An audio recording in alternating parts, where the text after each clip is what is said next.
So we're in Farmington schools today. We're meeting with dozens of teachers and students and helping them redesign their space and reimagine how space can inform what education does.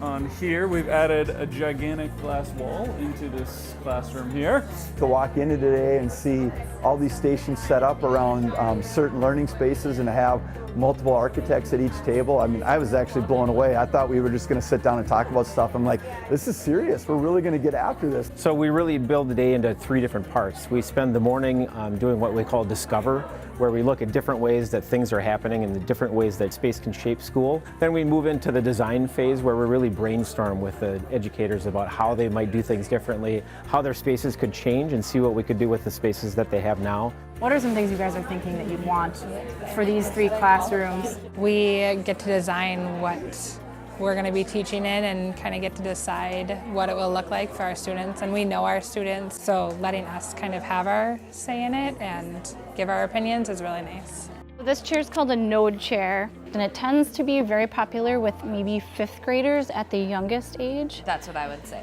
The people from Wold that we're working with have been, really helpful to get us to kind of think outside the box, but have also been, I guess, respectful of the fact that we deal with middle schoolers all day, so we know what will work and won't work.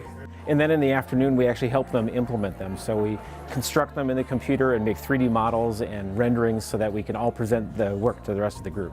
The center is going to be more of an active space where we might have like bikes or like even a rock climbing wall. I didn't realize it'd be so hands-on, which is great. I'm glad it is. I guess I thought it would be more people talking at us, but it's been great that I felt like I'm actually being part of the process. The teachers ultimately are the ones that are trying to set up those learning environments, and so by conferring with the teachers and ultimately conferring with your students, that gives you the best window into what those learning spaces should be like. So the trick for us is really to take this day and turn it into, realize the dreams that they've given us and make them come into life so that when they move in, they feel at home.